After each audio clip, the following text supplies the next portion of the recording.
El tema de este día será un tema muy interesante que de hecho continúa con lo que ya estábamos aprendiendo el día de ayer. Nuestro pastor nos ayudó ayer a ver esas conexiones con esa historia de Abraham e Isaac.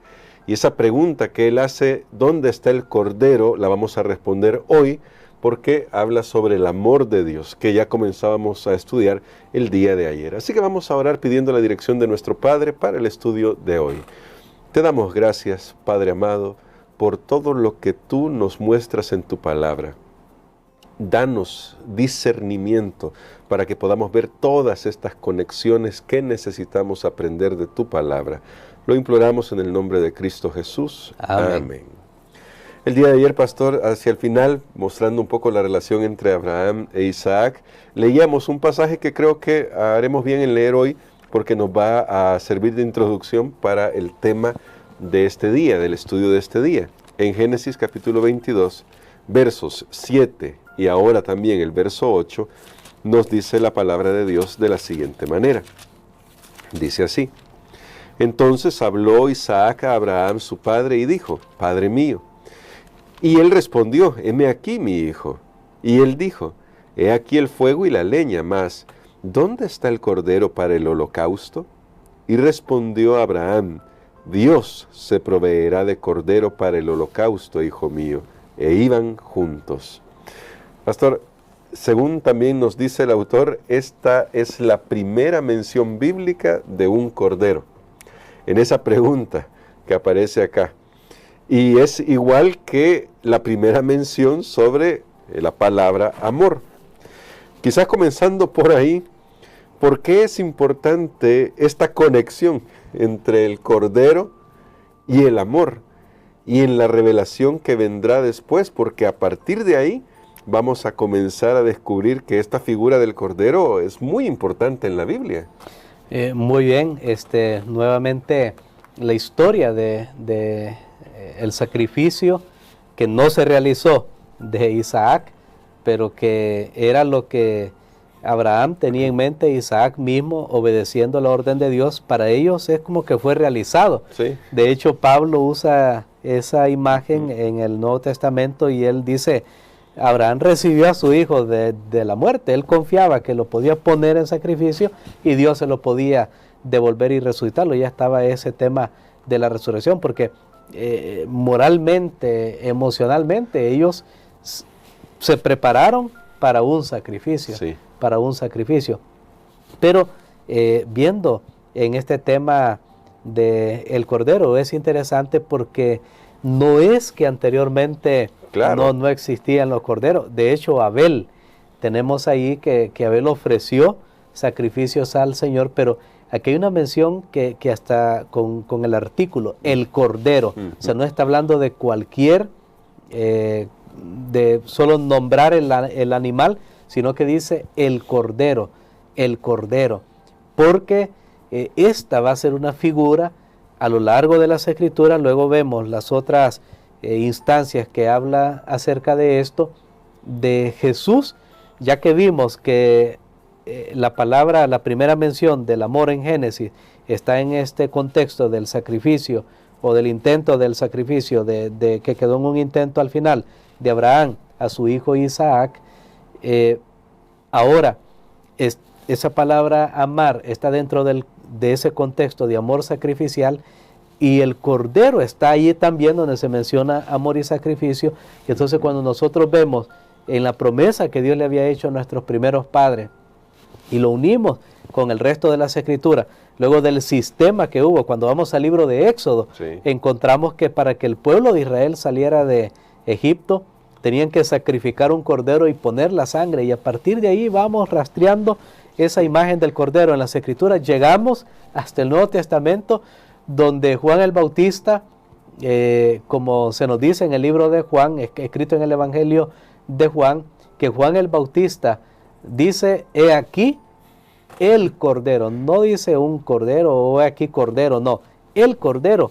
Y entonces como que está respondiendo Sí. a esa pregunta de ¿Dónde Isaac, está? ¿dónde está el cordero? Y es como que siglos más tarde, Va. Juan el Bautista como que en ese momento él está escuchando la pregunta y la responde. Aquí está el Cordero de Dios que quita el pecado del mundo. ¿Por qué dijo el Cordero de Dios? Porque solo Dios pudo proveer. Y es lo mismo, es el mismo concepto que encontramos aquí en Génesis capítulo 22, donde dice Dios se proveerá. Bueno, creo que su versión, no sé, me pareció escuchar. Dios se proveerá. Sí. Esa versión, porque en mi versión solamente dice que en la versión de 1995, Reina Valera 1995, dice Dios proveerá. Pero esa versión es correcta porque en realidad el texto está diciendo que es que Dios mismo se va a proveer, o sea, el sacrificio al final no es de Isaac, es el sacrificio de Dios mismo. Incluso algunos dicen que esta palabra también puede ser traducida, cuando digo algunos, ya los que estudian estos idiomas en profundidad, que puede también ser traducido como Dios mirará, Dios mirará, y de ahí viene Dios provee, o sea, Dios ve, y lo que nosotros vemos en esta historia al final es el gran amor de Dios, porque esta representación que al final quedó como una representación del sacrificio de Isaac, es lo que sí sucedió en la cruz del Calvario, cuando Jesús cargó el pecado de todos nosotros. Recordemos que cuando hablamos del Cordero, estamos hablando de que el Cordero era un símbolo del sacrificio de Jesús. El Cordero estaba diciéndole a las personas, tienen que pagar el pecado con la muerte. Pero en el sacrificio o en esta orden de Dios a Abraham de sacrificar a su hijo, vemos cómo Dios provee y al final provee con un carnero. Y aquí hay toda otra historia, porque no es un cordero, sino que es un carnero. ¿Y cuál es la diferencia? Ahora este carnero viene a conectar con el día de la expiación.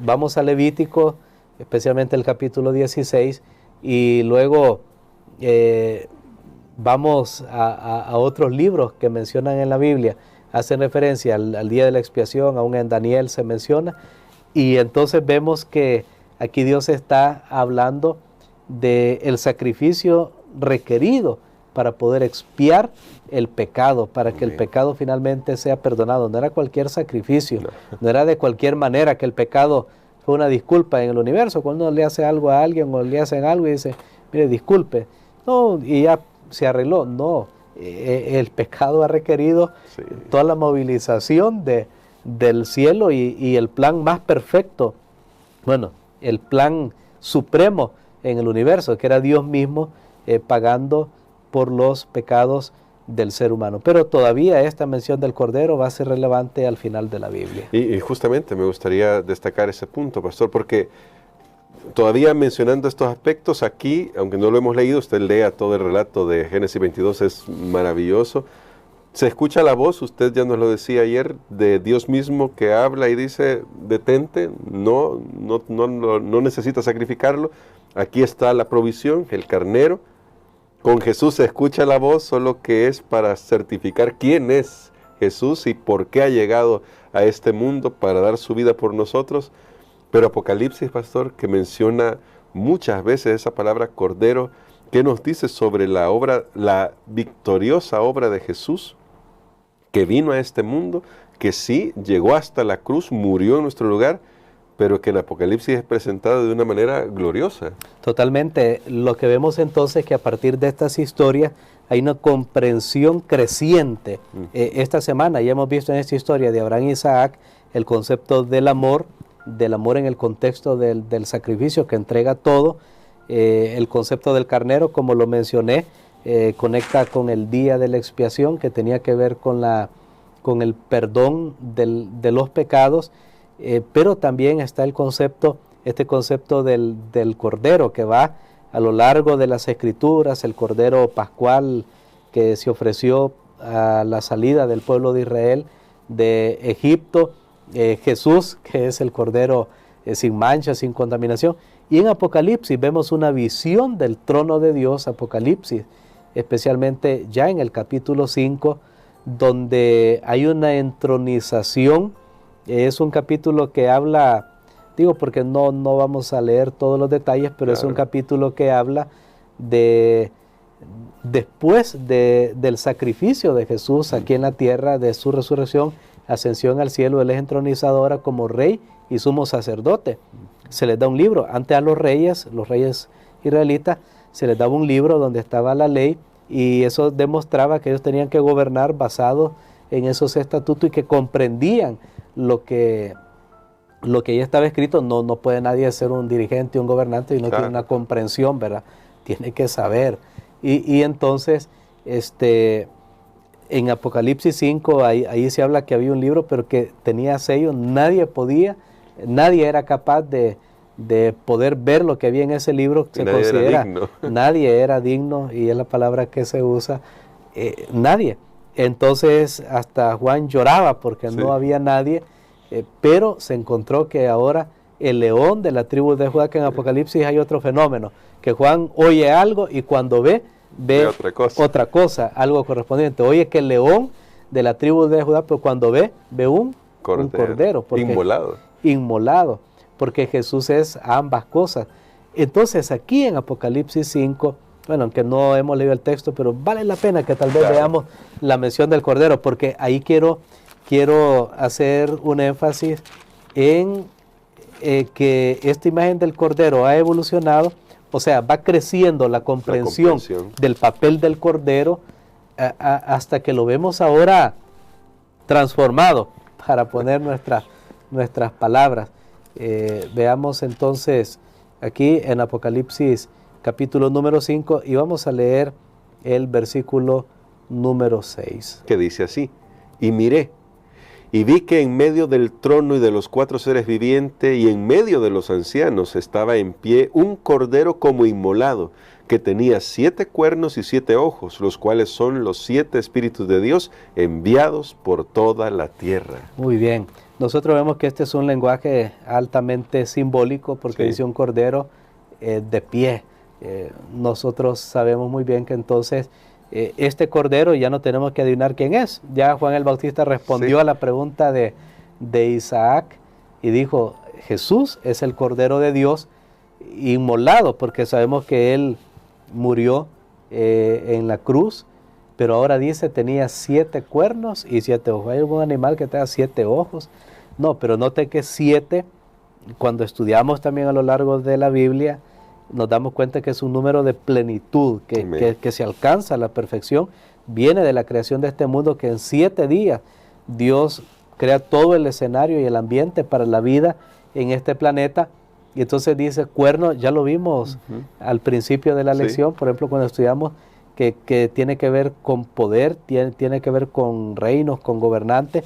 Entonces, cuando dice 7, que es perfección, cuernos, que tiene que ver con gobernar, con poder, con autoridad, quiere decir que tiene el poder absoluto, total.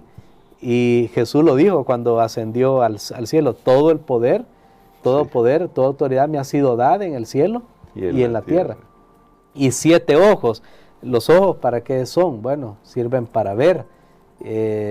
Y 7, que es perfección, indica la omnisciencia, la sabiduría perfecta que tiene el Cordero. Entonces, aquí vemos que aunque Jesús es el Cordero, nosotros no tenemos que pensar de Él como alguien ingenuo, con el perdón de la expresión, pero voy a usarlo. No tenemos alguien débil.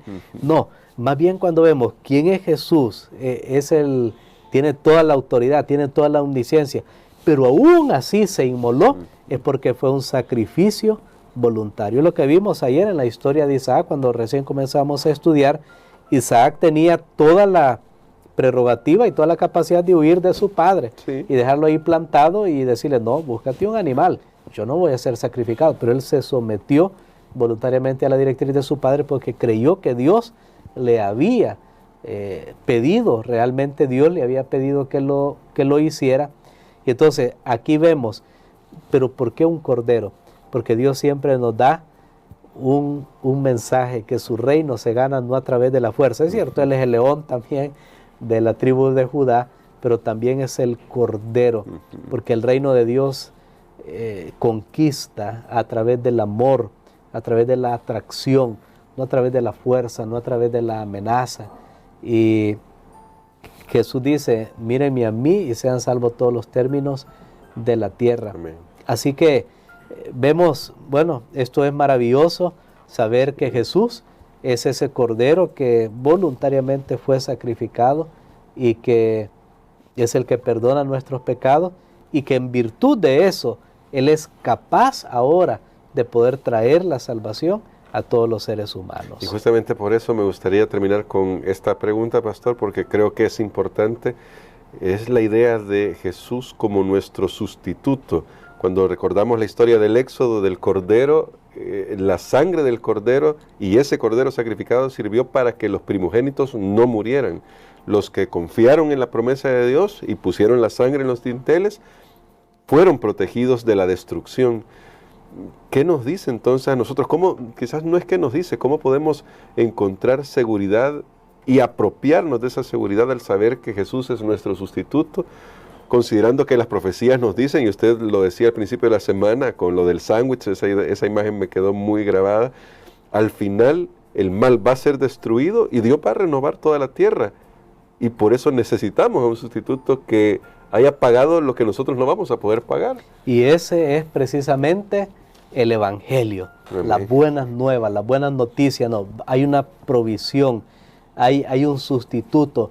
No tenemos que morir nosotros, somos liberados. Amén. Imagínense qué liberación sintió Abraham e Isaac cuando el ángel detiene y dice, bueno, ya vemos que ustedes aman a Dios, porque también no tenemos que pensar, bueno, que ellos solo eran actores, ¿verdad? No. Para un drama. No, realmente ellos estaban dispuestos a ejecutar lo que Dios había dicho y tiene su mérito el hecho de que ellos, tanto Abraham como Isaac, lo hagan, pero va mucho más allá, porque va al amor perfecto y cómo Jesús voluntariamente se ofreció y se encontró la solución para el problema del pecado. Ese es el Evangelio. Hay liberación, hay paz. Por eso la Biblia dice que cuando somos justificados por la fe tenemos paz para con Dios. No, yo ya no tengo que vivir con culpa, con miedo. Yo no voy a pagar por mis pecados porque hay alguien que ya lo hizo por mí. Mire, eso es tan liberador y ese es el Evangelio. Esas son las buenas nuevas. Experimentemos esas buenas nuevas de salvación. Hay sustitución gracias al Cordero de Dios que quita el pecado del mundo. Y queremos, pastor, que ores por nosotros por eso, para que hoy, con lo que hemos aprendido, podamos mirar a Jesús, que es el Cordero de Dios, y entregarle nuestro corazón. Amén. Padre, gracias te damos, Señor, porque tú eres ese Dios tan infinito que no te podemos alcanzar, pero a la vez eres el Dios que se presenta tan indefenso, tan inocente, como un cordero, a manos que está dejado a la suerte de los trasquiladores.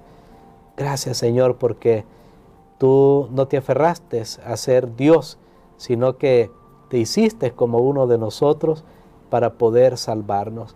Ayúdanos a aceptar ese Evangelio, esas buenas nuevas, y saber, Señor, que por más pecadores que hayamos sido o seamos, podemos encontrar liberación del pecado, perdón, liberación de la culpa. Ayuda a alguien que en este momento necesita saber que la sangre del Cordero perfecto, muerto desde la fundación del mundo, puede borrar todo pecado. Lo pedimos en el nombre de Jesús. Amén.